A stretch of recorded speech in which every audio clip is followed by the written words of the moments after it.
Broadcasting worldwide from Vancouver, Canada.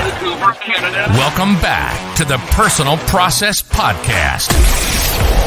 The show that takes you through the growth, hardship, self-discovery, lessons, and stories of individuals who achieved success in their own personal path. Trust the process.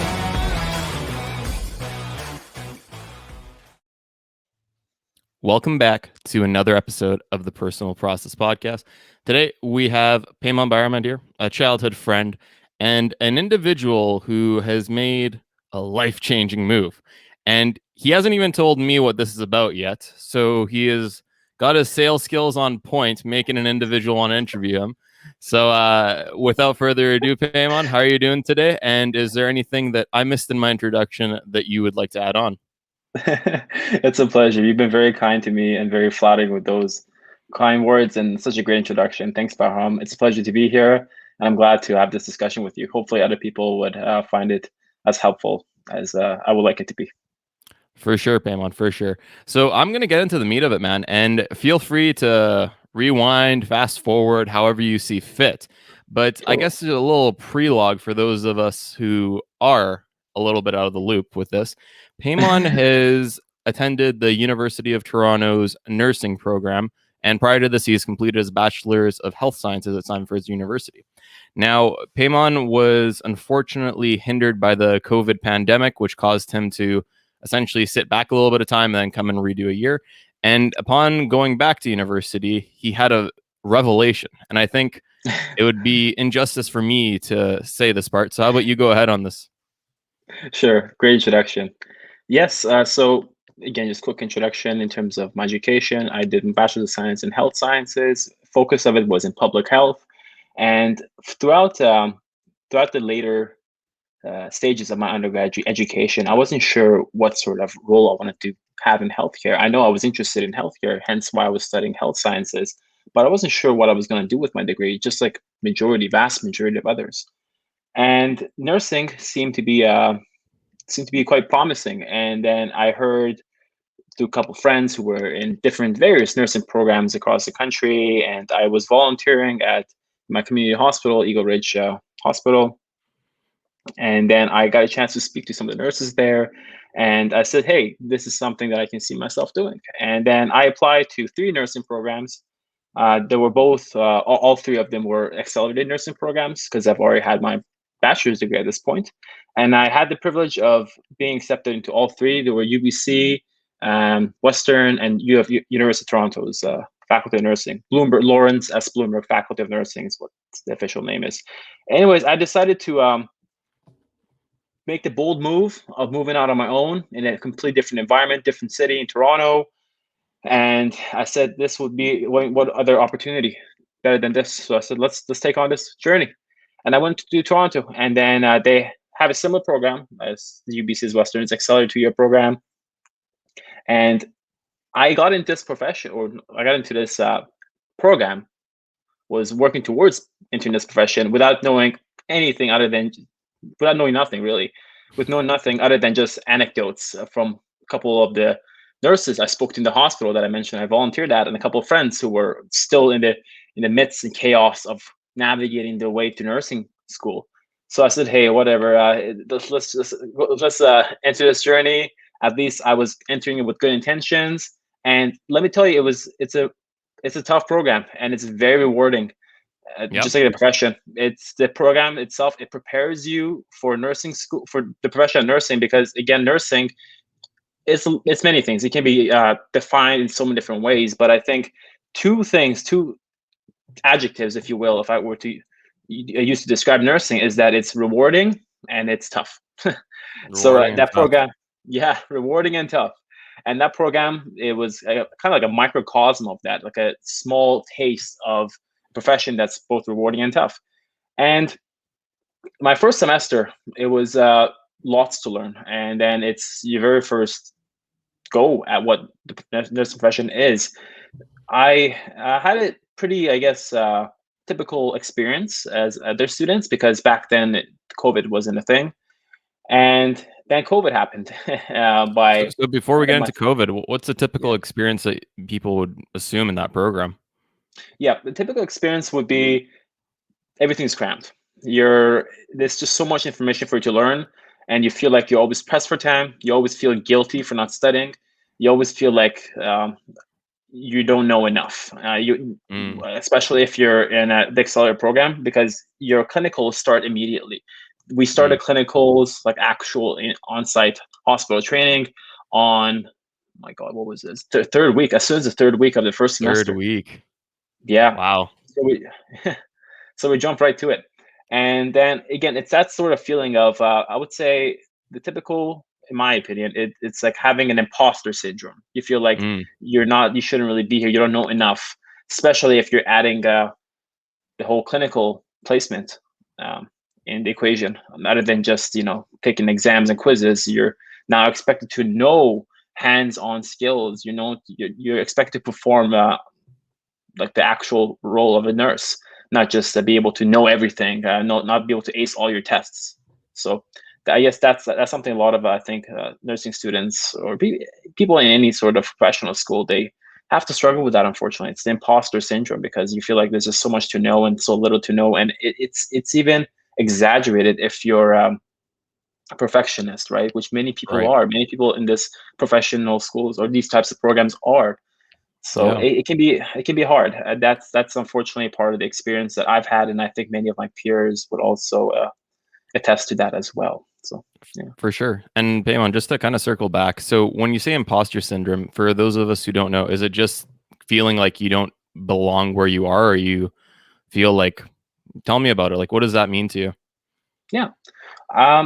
Again, I have to look up the proper definition to you by psychologists, but my definition would be just like the name. It's pretty self-explanatory. You feel like you don't belong, just like you brilliantly said, Param. You feel like you are an imposter. You feel like you are taking the role of someone that you shouldn't be. Like you feel like you're a fraud in a way. Like you don't know enough. You don't know enough to be in that position. Yet here you are. It's that to me, that's the sort of feeling I've had. So you feel like the whole expression, you fake it till you make it. All people It seems like you have to keep faking it for a while with an imposter syndrome, eh? Exactly. People who say you fake it until you make it, they're typically, I don't know, I feel like the tone of that expression, it has this sort of optimism to it. Whereas imposter syndrome, it's not about that. You feel guilty. You feel like this should not be the case. You should not be faking it until you make it. You don't feel like you should be here yet. You're not ready. You're unprepared. So that's how I would define my experience, or describe what imposter syndrome is. Right on. And tell me about how that played out once we had the COVID-19 pandemic with lockdown sweeping the greater Toronto area, and we got my man Payman here living at the East Coast on T-Dot. Tell me how this all plays out, man. Yeah, let me tell you one thing. Man. It was hard on everyone in the nursing program, because no one expected this to be like we heard about the situation with the coronavirus, the whole situation in Wuhan, China, but no one expected for it to become a global pandemic. And at least no one thought it's going to impact and disturb our everyday lives. People in the nursing program, there were talks about it, obviously. The people in any health profession, if they're following news, I'm sure profs, they might have even brought it up. It's just that it caught all of us off guard. And once it happened, it started to become really real. I think to me, it felt there was a lot more stress and anxiety and pressure on us, because everyone is going to be affected by this. But for instance, if someone's studying accounting, for example, they're able to at least tune that out. Sure. Their profession is no easier than other professions, but it has its own challenges. And someone who's going through accounting school will tell you how difficult it is to memorize all those equations and whatnot, or do that exam they do. What's called a CRA CPA, or something. Yeah. Sorry, I was thinking of Canada Revenue Agency. Sorry, CPA. Yeah. CRA. Tax time. Yeah, exactly. Yeah, tax on my head. Thank you. CPA, exactly. Chartered Professional Yeah. Accountant. Yeah. So at least like again, it's a tough program. They're also occupied with that. But the thing with, for instance, nursing or medicine is that you're on the front line as a Mm, health professional. So now you're in a way kind of being primed in terms of what to expect. You already are told that look, you're going to be working crazy amount of hours. You're going to be having long nights. You're going to be staying up late. You're going to not have time for your family. You're going to be seeing humans in the worst conditions possible. You're going to see a lot of suffering, a lot of dark things, perhaps a lot of depressing instances. But we didn't really, we kind of tuned that out, and we just, well, that's tomorrow's problem. We'll cross the bridge mm, when we get there. Once COVID happened, we said, oh my God, this is real and it's now impacting us. And we felt like we are kind of, there's a pressure on us, even as nursing students, to start to kind of get ready to be on the front lines, So it was really, it felt like we were trapped. I felt like I was trapped. I felt like there was no escape, Param. I feel like, mm. like this fear of the future that might be so difficult and stressful. I feel like now I'm already getting a small taste of it, and it's just getting so real. I'm going to get in a profession where my life is going to be at risk, where I'm going to be at risk to my family members, to everyone around me. Yeah. Right. So it was a lot. It was a lot to carry on top of the stress, the regular stress that anyone would have being a student. Right. And I guess how did that play out for you at that time? Because, you're in school and it seems like the coronavirus kind of just broke through the brick wall like the anecdotal Kool-Aid man. Oh, yeah. Yeah. so, Yeah. so what's going through your mind, man? What was going through my mind at the time? Yeah, and like what happened? So COVID happens and it becomes real, shutdowns are happening. You're in the middle of your program. What's going on through Payman's mind? What's going on through the day-to-day, and what happens next? Mm-hmm. I guess the first thing that came to my mind was that how would my education be impacted by this? I think Mm, this was also a concern that many students had, if not all. How would my education be impacted by this? Because we already know how our personal lives are going to be impacted by this. We know that it's going to be a risk to our safety and health, regardless of what work we do, where are we at. Like, this virus is just like, it's rampant, it's going everywhere. It's going to impact our way of life. But that was given. What was just kind of bothering me, because I just didn't know anything about it, is that how would this impact my education? mm, And the professors, they were all just as confused and anxious. They didn't have an answer either. yeah, So that was probably the scariest thing for many of us, including especially myself. Like, oh my God, no one knows what's going to happen to this program, to our education, and no one is giving us any answers. Even the profs, they're all just like, they're stumbling upon some sort of resolution. And universities, right, they don't want to announce anything until they are fairly confident. So they kind of kept everyone, unintentional, of course, completely understandable. This is so unexpected. So they didn't say anything, and we're all just kind of left in this, left in the dark, left in the shadows, and like, oh my God, what's going to happen? What's going to happen? What's going to happen? And that's when rumors start to circulate around. oh man, what are these Yeah. rumors? Tell me the best one that you remember. The best is, one. is it the Illuminati or what are we talking here, Payman? No, no, nothing like that. Nothing too crazy. Yeah, like people started having fears, understandably, but like, look, they said, oh my God, our education or our program might be postponed entirely. Like, we cannot move on. Wow, Like, they thought the program's going to completely shut down. That's what they thought.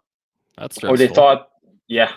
Or I think the most concerning, the most yeah, I think the most concerning rumor for many of us at the time was that our clinicals would get permanently canceled. That's what everyone was concerned about. This, oh my God, clinicals might never happen again, or at least not until we end this pandemic. So people Sure. thought that from now on, the program might continue, but we will not have clinical placements. Everything will be online. So there were talks about having online modules.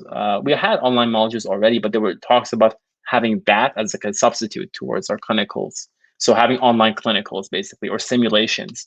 Profs actually they brought up that idea, and then they were looking into finding some sort of online alternative solutions to this, and enter a bunch of businesses and guys who are in tech and whatnot. They're trying to create softwares and they're trying to capitalize and exploit this opportunity. So it became like a real thing. Like, oh my God, wow, there seems to be there's a need for this, and profs, they're serious about this. The profs, they're doing their due diligence, they're doing their market research, they're trying to come up with these online modules or online clinical simulations. So that it became so stressful because, understandably, you don't want to be in this nursing program just to have an online exposure to nursing, right? I mean, it'd be nice. Sure. Perhaps it'll be complementary, but I don't think anyone here would say that it's a substitute, right? We want that in-person practical training. So that's something that was really, really concerning for many of us. And yeah. Yeah. And, I took, I think, Math 11 for those of us who are in BC online, and I literally just couldn't do one. It's just, it's not the same, man. And especially for something that's practical, you don't go from online to working with patients in the same caliber. There's so much nuances that you have to get being in person that just online can't teach. They can say it, but to ingrain that into your process, I don't think it could, I don't think it works. Yeah, well, that's a shame that there's no Illuminati rumors, but maybe the next maybe the next pandemic. Awesome. So, Payman, tell me what happens after this. So you're hearing this rumor, and you decide that, hey, you know what? This is a lot of pressure. I don't know what the future is going to look like, and heck, there's a virus that keeps on mutating, going around, and I don't know what the future is looking like, and my parents are worried. So you come back home and tell me about kind of the thoughts that you're having and the plans you're thinking of. And yeah. Mm-hmm. Yeah, that's a great segue, Pam. So then I come back home, I reflect on this, and at this point, everything's still up in the air. We're just getting small bits of information. Everything was still completely uncertain. But as the time went on, nothing really changed until I would say June. That's when June. Things started kind of, June of last year, 2020. So things kind of became a bit less cloudy. And then the faculty, they were a bit more confident in terms of there's answers to our questions. Where say, well, when are we going to have clinicals? They were able to respond more with more optimism, but also with greater confidence as well. They said, yes, they said, look, this is going to happen. Don't worry, guys. But with that, we might have you're going to be in smaller groups, which many people actually liked. And then they said you might also find that you have to attend clinicals in the weekends, for instance. So there's that bit of compromise. Clinicals can happen, but you might have late evening clinicals, or they might be in the weekends. So yeah, and then so slowly these feelings of anxiousness, frustration, they started to kind of go away. And I think it kind of went well with the whole theme of the world. We got a better chance. We had more time and a better chance of being more equipped for this second wave, because we know very well there's going to be a second wave. But we had this sort of time, like summer, with that sort of opportunity to kind of just recoup and be better prepared. People were not fighting over toilet paper anymore. People we were a bit more equipped this time, and slowly it became better. And then that's when they said, look, anyone who wants to continue the program, it's going to happen, fall, be there and whatnot. That's when I said, okay, at least I have a bit more certainty with my education going forward. And then I flew to Toronto, and started off again. Right on. So for those of us, I think it probably happened worldwide, but there was pretty much like an undercover black market toilet paper.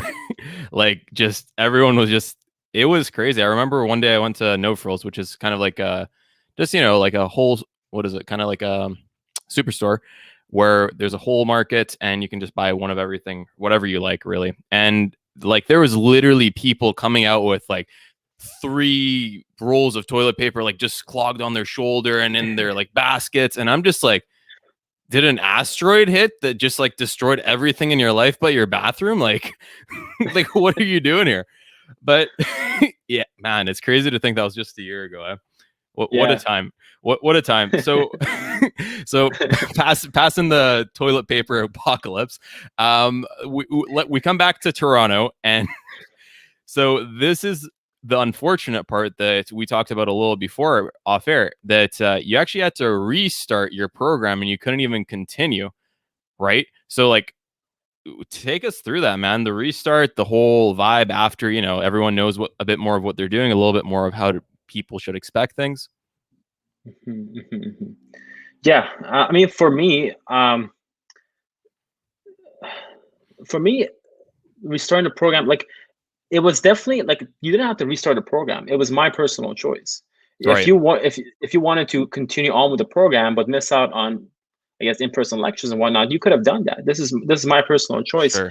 and to fall back, it was my personal choice. But for me, it was about just a restart to the year, really, like most people, and I felt more optimistic going forward, and I just felt like, again, it was like a second shot at the whole year, not just the program. That's what was running in my mind, because the first couple months of my new experience in a new city and new program, it was great. It's just, yeah, it's that unfortunate that situation happened, and then going forward, it was going to be like my second shot, and that's when I went and I finished the first semester again, and then I was doing it part time at the time for my first semester, because again, I was behind, and then come around um, next semester, which would have been winter semester, I would have been able to pick up again full time. That's when I started having these thoughts.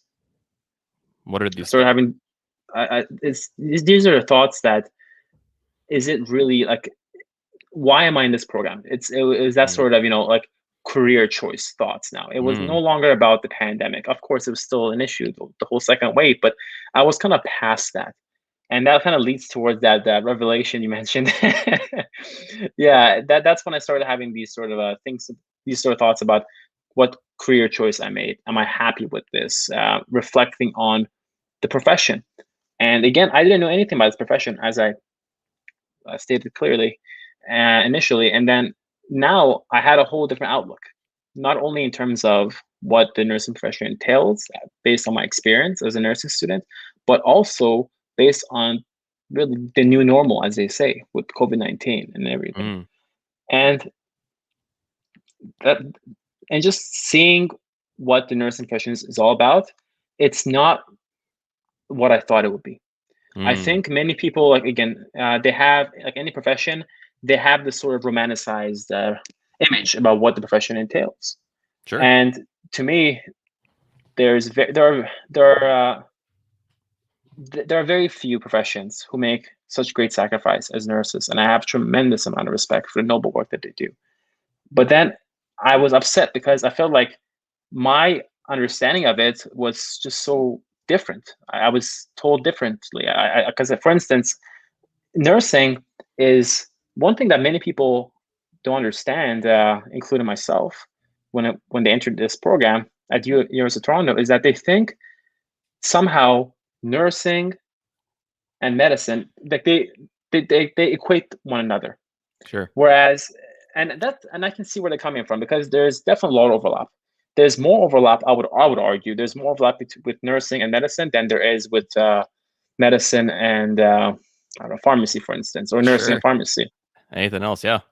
Yeah. Or I mean, even that, there's quite a bit of overlap. But, like, for instance, dentistry, there's less overlap between dentistry and nursing than there is with nursing and medicine. Exactly.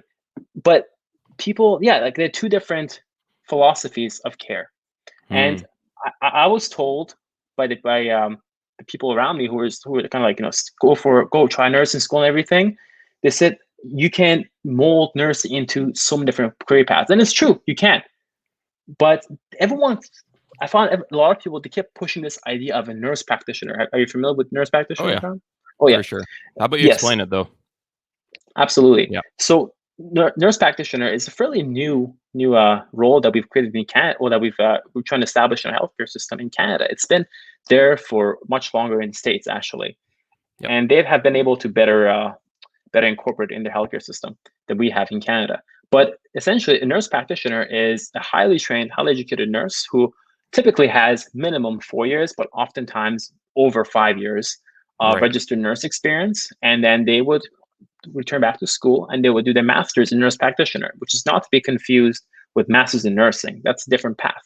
Hmm. This is a specialized master's in nursing program, master's in nursing, nurse practitioner. They will do this program at universities. It's not offered by colleges.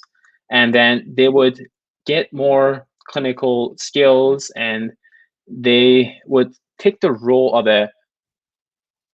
I guess, it depends. In Canada, we're still struggling to kind of give them Yeah, a one, like, solid or refined role. But currently, they take the role of a more autonomous nurse, for where sure. they're able to kind of do certain procedures by themselves. They're able Right. they can execute orders without having the need of a physician telling them to Right. execute that, and that is very appealing to many you Nurses. know exactly, to many Yep. nurses, especially to nurses who want to have that sort of autonomy, because there's many people. You can have autonomy as a nurse, and the Sure. fact of life, my opinion, Param, is that you can never be completely free in terms of your profession. If you're in healthcare, you should not, this is my opinion, you should not be in healthcare if you want to be completely free of anyone telling you what to do. Whether if you're a physician, you're going to be working under a health authority. Whether if you're a Sure. nurse, you're going to be working under, again, health authority. You're going to be having to collaborate with those who are more knowledgeable and more experienced than you, other nurses, For sure. specialized nurses, nurse practitioners. If you're RPN, in BC, we call them LPN, licensed practical nurse. In Ontario, they call them RPN, registered Sure. practical nurse. You're going to be working in some instances under the supervision of a registered nurse, For RN. sure. There's no end, there's no limit. You can be a physician, but you're going to be under the shadows of a more senior physician, right? Sure. A more like a specialist, for instance, if you're a general internalist. Sure. So again, if you want to be complete autonomous with a big boss, I don't think That was the wrong sector that's for you. exactly. Yep. I think the health sector is not the right one for you, because it's not how it's made. If you want to be your own boss, complete autonomy, then I think something like being the CEO of a company, sure. Yeah. Sure. Then you got stakeholders, shareholders, all that. Exactly. So Yeah, it gets more complicated. Yeah. it's really a pick your poison battle and kind of what you want in life. So we got this nurse practitioner business down, and I'm assuming this is the path that you're going forward. And you had this revelation that put you on a roller coaster through a pandemic that brought you to the knowledge that it doesn't seem like this is what you wanted, if I'm correct. So Yeah, exactly. So s- I was kind of sold this idea of, becoming a nurse practitioner. This is what you're looking for. I was kind of like told that without myself having a chance to explore right. the actual profession itself. Everyone just told me that's what it's about, and I think this is what you're looking for. So, and then I enter the profession, and then I talked to one of my professors who has been a nurse practitioner for, oh wow, like many years at least. I think she was an NP for 4 or 5 years. And then she told me, she's like, no, that's not what it's about. Like, where have you heard this? And I tell them, oh, just my friends. And then she's like, okay, well, you see a problem with that, right? I said, yeah, exactly. It's, again, people don't really know until they enter it. And then she said, that's actually your understanding of it. It's not entirely wrong, but it's It's not not accurate. entirely right. Exactly. So she said, if you're in this profession only to become a nurse practitioner while having a wrong impression of what a nurse practitioner is, you know, Might I'm not be afraid you're worth it. going down the wrong. Exactly, might not be worth it. I'm afraid you're going down the wrong path. It's going to be it's going to be upsetting for you to realize that's not what you're going to be doing. So I had that revelation. I said, oh my God, then how about other areas of nursing? And Right. I started investigating other nursing specialties, different roles in general. You can go into nursing informatics, where you're doing, we were essentially working with data, really. Sure. And and there's also the education path. You can become a professor. There's boundless opportunities in nursing. But then I realized that for me, it's the profession of nursing itself. It's not my passion because everything at the end of the day revolves around the nursing profession, the role of a nurse, right?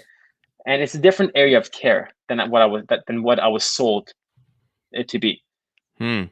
So I said, I think I need to really step back because I'm finding myself to be just so unmotivated. And every time I think I have the right impression about what nurse does or what a particular path in nursing entails, I find that that's not the case, and I find it to be kind of demoralizing and upsetting. But oh my God, this is not what I thought it is. Not to say it's bad, but this is not what I thought it is, and I find that to be really demoralizing. And I said, look, my problem is that I need to really reflect and kind of figure out what kind of career I want to do. It's not so much about what your passion is; it's about what unmet need or problem there is that you're willing to solve. And I realized that my passion can change. I can be passionate about one thing one day, and I can be passionate about something else the other day. I realized I need to not follow this cookie cutter approach of a standard approach of just following your passions, because unfortunately, that doesn't world doesn't work that way. Because something when you think something is your passion, you go into it, you realize, oh my God, this is not what I thought it is. So do you change your passion, or do you change your approach to find that job? And I think for me, it's taking that approach of reflecting what kind of career I want to do, rather than finding what passion I want to do. I need to understand how I want to serve my community. What's my purpose? What's my role? I need to be more focused about those. What sort of purpose I want? What sort of purpose I want to have with my profession, rather than following my passion. Because if I were to follow my passion, I think I would want to become like a basketball player, right? Because I mean, right now I'm currently passionate about NBA and basketball, but am I going to be the best basketball player? No, I don't think so. Just to be realistic, I don't think I have the ingredients to become an NBA player. So I think it doesn't make any sense for me to pursue a career based on passion. That's when I realized I got to find an unmet problem, unmet need that I feel that I can solve. That I have, the motivation to kind of attempt to solve it. And through there, I can work on my skills, work on my knowledge, and my capability to meet that problem and find my niche. And in doing that, I can find motivation and purpose in what I do. And that itself will allow my passion to fall in place. And after having this really deep philosophical discussion inside your head. Exactly. Thank you. The philosophical discussion inside my head. And then I started to have this discussion with my friends who were in Toronto at the time. And then I had this discussion lastly with my professor, the same one I mentioned, that she was an NP. Yep. And yeah, she's someone who I really look up to as a mentor, as someone who really helped me and guided me to make the decision that I did today. And she said, yeah, I think you have the right idea, Payman. And I perhaps nursing could be it, but right now I don't think you have you're not passionate.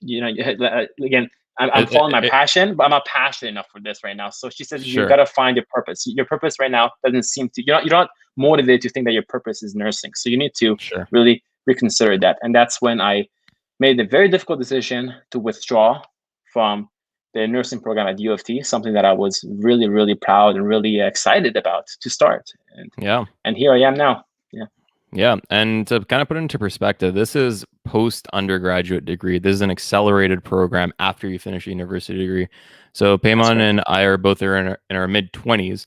So, especially after going through school for so long, so only an individual can only write so many notes in their life before they're just like, I want to make some money, So I guess what I'm trying to portray is like, it's a difficult decision. And especially with this whole pandemic going on and, pretty much being so close to getting a high paying job. Like this is a very difficult decision, especially, going back to 2 years ago, except now we got 2 years of age and, it's hard, especially seeing other friends, getting stable jobs, getting a good income.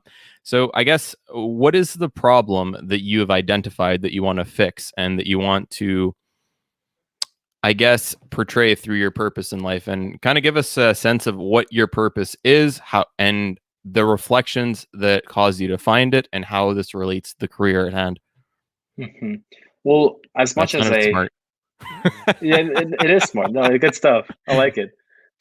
To be really honest with you, Pam, I wish I had found the answer. I mean, don't we all? I wish Mm, I did find that sort of golden key that kind of leads me towards that career. But for someone who is in the mid 20s, I'm struggling with that. What right. my approach to this, I do have a plan, but Mm, again, I have not found that purpose. Uh, Currently, my plan is to kind of go back to the basics. What I know mm, I like. I know I sure. like public health.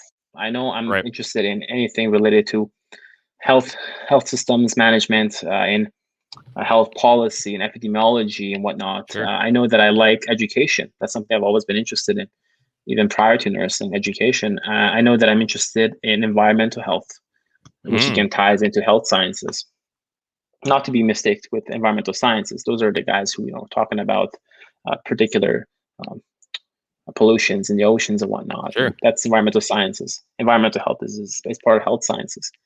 And I do know, for instance, these things I am interested in. So I Sure. think once I had some sort of foundation or bedrock to start from, I'm feeling confident that I can kind of find my way through exploring about what each of these disciplines can lead towards in terms of career options. And there's so many problems in so many disciplines, and health sciences slash public health is nothing that is short of problems. So I'm still navigating my way through, and right now I'm just trying to figure out which of these three, for instance, or let's put environmental health in as part of health sciences. Sure. I'm trying to see which of these two categories, being health sciences slash public health, as well as education. These are Sure. two broader categories. I'm just trying to see which of these two I can kind of find my niche in. And Mm, I haven't done too much exploring in education because I don't have any formal education in, like, teaching, for sure. instance, or I took a couple education electives in university, but again, those just two electives. What can they tell you, right? Whereas health Right. sciences, I have a better grasp of it. I know what it Sure. entails. I'm familiar with the problems in public health, so I'm currently leaning more towards that. Right now, I'm just trying to see, well, do I take the path of working Mm, in public health sciences, or do I jump immediately into finding the program of my choice, the graduate program of my mm. choice, right?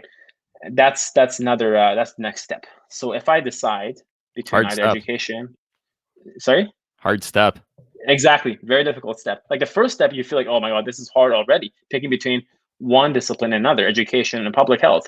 Now, once you do choose one, you gotta go to the next step. You gotta figure out the next problem. Well, what area in this, or what should be my approach in finding that purpose or problem? Do I work first in the industry, or do I Right. just go into school again? Because there's definitely benefits to both. There's benefits to work because, yeah, you're working, you kind of get your mind off of academia and writing notes and exams, and you get to see Mm, what it is in the real world setting, right?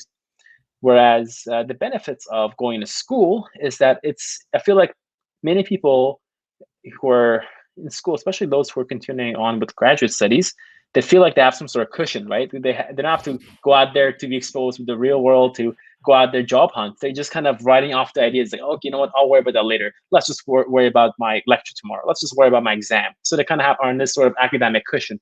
yep. So that's like a double-edged sword. But the good thing about the academia path is that at least you can build your network easier. You're exposed to profs, you're exposed to some opportunities, and many people who do graduate studies in public health, for instance, I don't know about other graduate studies, but MPH, for instance, Masters in Public Sure. Health, my friends who did do that program at Simon Fraser University, they told me about this capstone project that they do, and Right. it's like a practicum basically of what they're doing.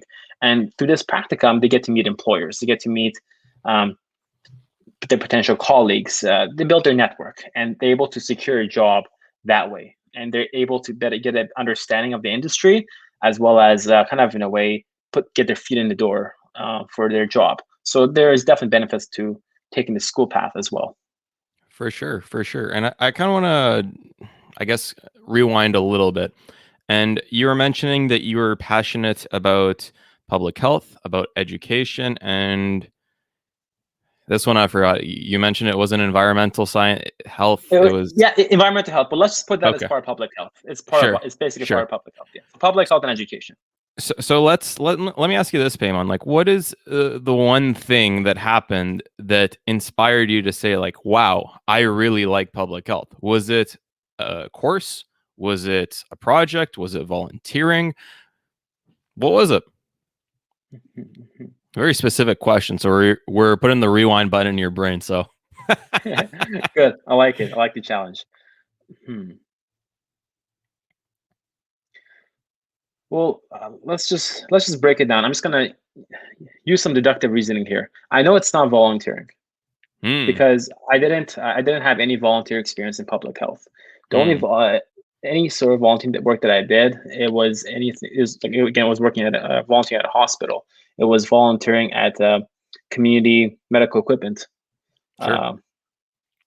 store. It was just, again, it was nothing public health related, so it wouldn't have been volunteering. And work, I did not work in a public health setting. It would have been my courses. I think it would have definitely been my courses, and it would have been the contagious enthusiasm that many of my professors had at some of my first universities, faculty of health sciences. A lot of them were so passionate about the problems they were researching about, and they really, really did a great job in terms of not only educating me about public health, but also inspiring me about public health. And one of the best decisions I've made, I'm confident to call it my best decision in my undergrad, was to declare my major in health sciences. I was struggling with that as well, because when I initially entered as a biochemistry major, or molecular biology and biochemistry major. And then I switched over to the faculty you graduate from, biomedical physiology and kinesiology. And then lastly, I went over towards health sciences. And that's when I really, really found like my home. I love what I was learning. I was passionate about the topics we would talk in class. I started to realize that the way that the projects are based, the way that they're, what they're examining us, I just, I got it. I understood it, and I was able to excel in it. And that kind of takes me, I'm just going to fast forward while you rewind. I'm going to fast forward into what I said. What I'm going to say is that it brought me to the idea that if I can find something that I'm good at, I can find my passion through that. My passion will fall in place. So it was my classes again. And then,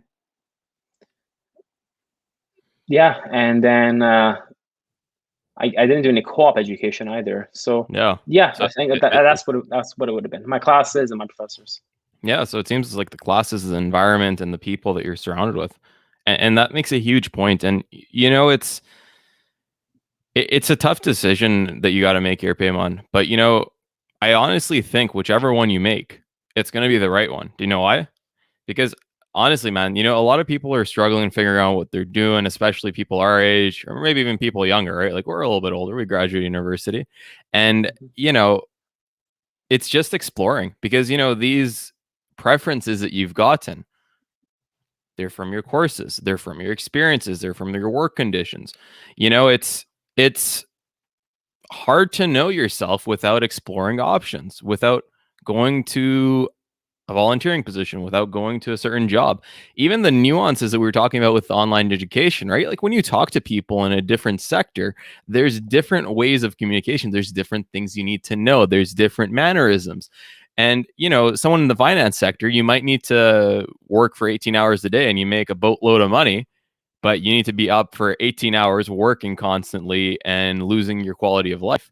Whereas someone in the health sector doing, I don't know, let's say research in the health field, maybe similar hours, but you work with a more compassionate team and everyone's motivating each other. So it's a different environment. And I think through experiencing what we want through life, through challenging ourselves to put ourselves out there and make tough decisions, because let's be honest, like, I think that a lot of people that are viewing this or listening to this don't have the ability to comprehend how difficult it is to say, okay, like, I'm 1 year left until I become a nurse, stable income, pretty stable job security in Canada.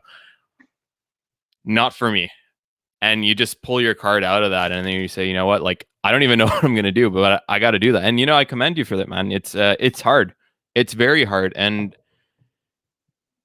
unfortunately, I just don't think there's enough opportunity to really get a sense of careers in Canada. Like, even shadowing nurses, I'm not sure too much about it, but I'm assuming it's very limited, if anything, and how do you know what you're going to do for the rest of your life if you aren't able to see it firsthand? Yeah, man. Do you have any comments on that?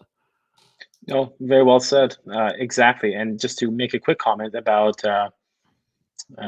shadowing, yes, there are no opportunities for you to shadow nurses. The only thing that will be in the slightest of way close to that would be volunteering at a hospital, which is what I did. But even that, you're not shadowing nurses. You're kind of watching them in one certain instance, like a snapshot about one particular procedure that they're doing. Oftentimes, that procedure is not even invasive or anything. It's not too technical. You might just be seeing the nurse interact with a pharmacist. You might just be seeing a nurse help with the transfer of a patient from their bed into the wheelchair. It's a small, quick snapshot, and oftentimes it's not as detailed as it should be, because there's just so much you're missing out in terms of the profession. So yeah, there is nothing in that. And thank you so much for your kind comments, Param. It's a decision that was very difficult, and one that took many thoughts, many hours of sleep were lost, and it takes a lot of courage. The last thing I'm going to comment about that is that I think we need to push for a culture where these types of decisions are more welcomed, because people oftentimes, they like to push through it, push through school about the program that they don't like, but they say, let's push through it. Maybe things will get better. I don't think that's the right way. That's what, especially in healthcare, that is not the right way. That is the recipe for a burnout, my friends. People who think that they can just put up with the mayhem and the chaos of nursing school are going to enter an even more difficult mayhem and chaos once they enter the nursing profession. If you're not able to find any purpose, joy, or even tolerate that, then I don't think it makes much sense, because this, you know what, let's just finish it. This is logic that I even had initially, and some of my friends were reinforcing this. They said, how about you just finish it? At least you have something. Yeah. Once you're done with that degree, you can do something else. You can stop it. Like, stop doing that profession. Sure. Well, the fallacy in that is that, well, why don't you stop right now? It's only going to get more complicated. If I'm going to push through it and get in this profession, I've already invested so much of my time, my energy, and the more older you get, the more things get complicated, the more problems arise. Sure. Now I have to worry about a family. Now I have to worry about my kids, my spouse. It's just a lot more is at stake now, and that prevents you from being, progressing. flexible. Exactly, from progressing, and it prevents you from being flexible. I don't no longer have that luxury of just leaving this profession. I'm now tied into it, and I'm forced to kind of just put up with it now for the rest of my life, and that's what leads to burnout. So if something's not working out for you, just leave right now while you can. There's no sense in putting up with it if you don't like it, and if you know for a fact you don't like it, just for hope that it might change or you can escape from it somehow. Like, why not just escape right now and pursue something that you're actually interested in? So that's the ultimate revelation that I kind of came up with. What I realized with the help of my professor and with the help of my friends who were supportive of my decision. For sure. So I'm going to stop you right there. I was waiting to do this a little bit earlier, but you kept spitting out fire. So sorry for ranting.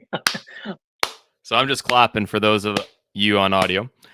And it's so true. And I think me and Payman are both of Persian heritage. We're both from Iran, and this kind of notion is so much in there. If you go to school, they say things like, "Oh, is he finished yet?" And I'm kind of just shaking my head. I don't know why.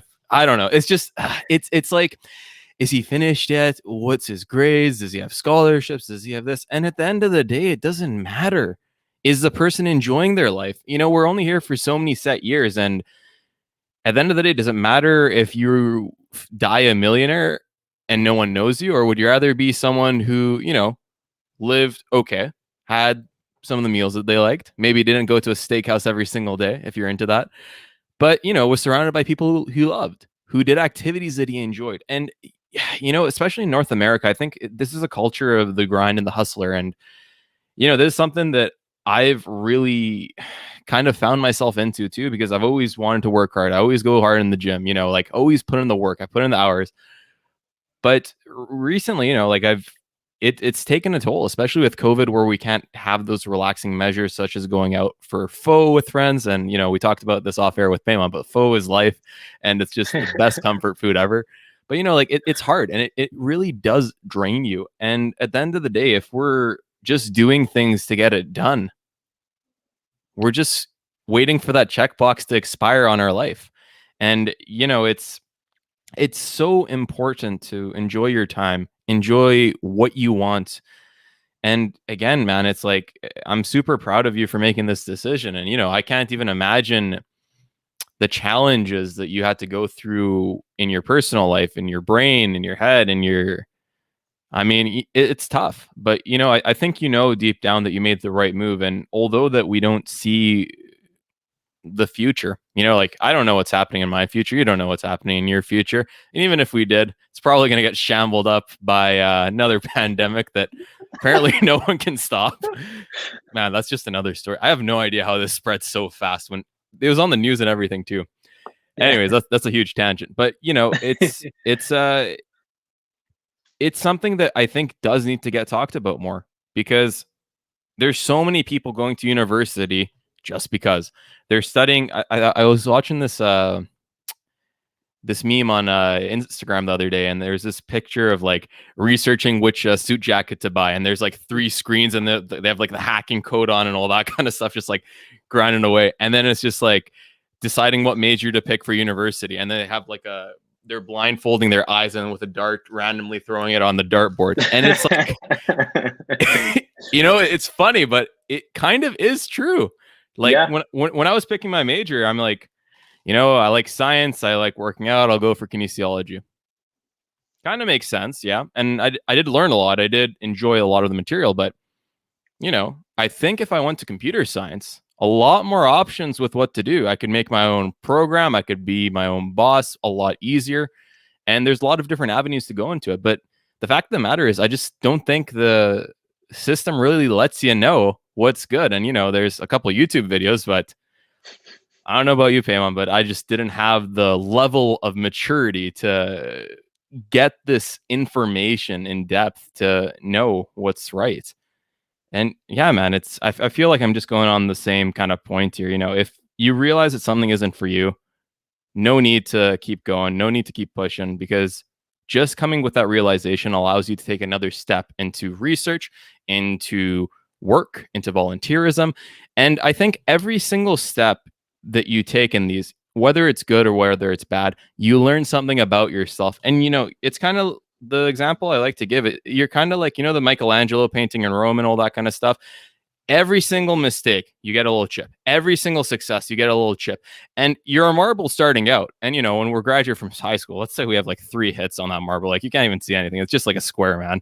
But, over time, the failures, the successes, the life lessons, it molds us into the person we are. And we have a clearer definition of reality. And I think one of the main things that I'm really happy to hear from you is just the ability that you've had to know yourself and know where you're lacking, because that takes a little bit of a fight with the ego, right? It's like, because like that's a year of your life, and a lot of people would have just been like, come on, let me just finish, I don't want people to know that I'm weird or I didn't make the wrong decision. But you're like, no, man, listen, this isn't me. I didn't know that much back then, but now I do, and I'm gonna push through.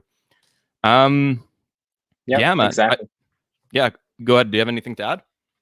No, I was gonna say that's bang on. Like, thank you. It's just about having that maturity and self awareness, as well as having the humility to say that, Mm, look, I thought that this might be my thing. I was so ecstatic about it. I completely sold myself and sold those around me that this is my profession, that this is the right path for me. And yet it wasn't. And sometimes you have to do things to know that you don't like it. And having the humility to step aside and say, look, this didn't work out for me. I learned to step away from it, and I failed, but I learned to fail quickly, and I'm going to fail forward. That, I boom. think, is what's going to allow you to grow, really. Fail often, fail forward, fail Yeah. continuously until you learn about yourself, until you mold your marble. And yeah, man, conquer the day. What's that word? I forgot. Carpe diem. I don't know. Yeah, the Latin word. Yeah. Awesome. We got it. But yeah, man, I think that pretty much covers it. Is there anything we missed before we go to the closing remarks?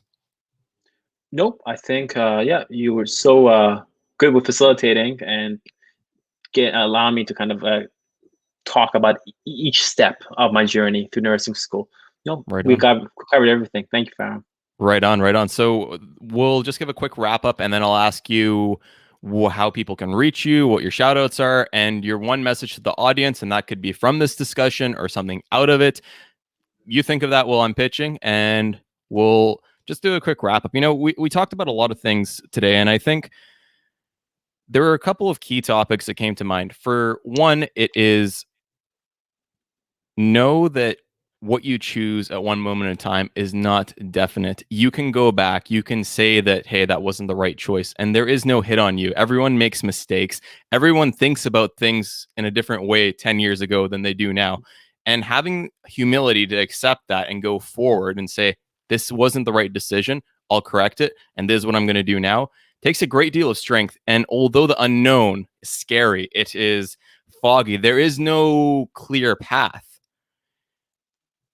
It makes us content. It fuels up motivation in our veins. And it really just gives us that energy to wake up, to take on our day, and to be happy with the results. And I think that's the story that we've gone through with Payman, from starting a degree with a program he didn't really enjoy. It wasn't really for him.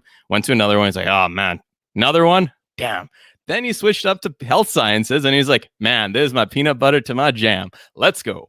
And, after that, he's like, nursing seems pretty cool. I'm talking to these people and goes in. And then the nurse practitioner in his program is like, maybe you got a little things mixed up. And then, okay, well, I'll think about finishing it. Then a pandemic happens. Some thought happens.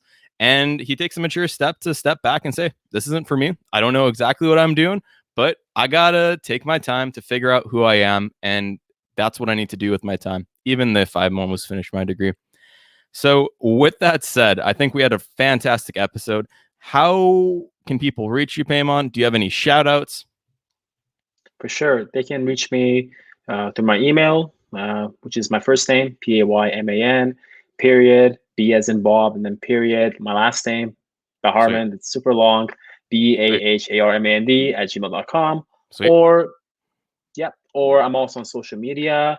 I'm following the Personal Process podcast on social media. So if you just go on the list of followers, they can always see me as well. So I'm available on Instagram, email. I'm always happy to talk and share about my experiences, and hopefully I can bring some insights to my friends and my acquaintances or anyone else. For And sure. my shout out, I guess the theme of the day would be, at least my theme for this year would be courageous. Be courageous and learn to be true to yourself, and have the discipline to start, but also have the discipline and courage to stop. Knowing when to start is important. Knowing when to having the discipline to continue is important, but have the courage and discipline to know when to stop. That's If awesome. that makes sense. Definitely. And since you mentioned the Personal Process podcast, I might as well put a little blurbs to make sure that the listeners are subscribed. they're liking and sharing this podcast. And, the fact of stopping is super important, especially in healthcare. I mean, we will hear the stories and we see the movies where some people are just not feeling mentally well and they keep pushing and they keep pushing. And I think this should really be a course in that nursing program to know if you're feeling unwell or if you're feeling this isn't the thing, to step back and say, maybe it's not for me. And, I'm kind of happy that you've came to this realization at this age, Payman, because, still relatively young, no million kids running around and all that kind of things that you can, step back and relax and kind of think about it. And that's a huge point too. Pushing something to the future comes with a lot more complications. And I think you mentioned that. And yeah, Payman, I think you kind of put your one message into that shout out, but do you have another message that you'd like to give, or should we wrap up the show? I mean, if I put you on the spot, we can just wrap up the show. Oh, no worries. I just want to make, like, what I just want to understand. What do you mean, like a shout out? Do you mean like a closing remark, or? Yeah. So shout out and just where you can find. That was supposed to be one, but I think you did the one message on the other one, so that's completely cool too. Okay, so I was confused what to do. To be honest, all good. It was fire, anyways. Did you want to throw in another message, or? I like that one. I think, yeah, that's the only one I have. To be honest with you, I think that's the most genuine one that I have right now. So we'll go with that. I love it. Awesome, man. Well, Payman, thanks for coming on and thanks for sharing your story. It's been a blast. It's been like I said, ladies and gentlemen, like I was on the fence for this. I didn't even know what happened, where he's going, and he's just like, you got to wait for the interview, man. So you guys literally heard it here first. It's been an awesome time interviewing you, man, and I wish you all the best. And hopefully once we got a couple more chips on that marble to form your beautiful Michelangelo, we can have you back on to share your story, your path. Sure. And yeah, man, best wishes. I would love that. It would be a pleasure, and thank you so much. Awesome. And with that, to the listeners and viewers of the Personal Process Podcast, thank you again for coming on to another episode of our show, and we hope you have a fantastic day. Hey everyone, I'm back after another amazing episode with another amazing guest. We hope we added value into your life so you could take the tips from this episode and fuel your process forward. If you enjoyed our episode today and think other friends or family members may also appreciate the lessons that our podcast brings, be sure to share us with them. Subscribe and rate our show so we know how we did. And always remember, trust the process.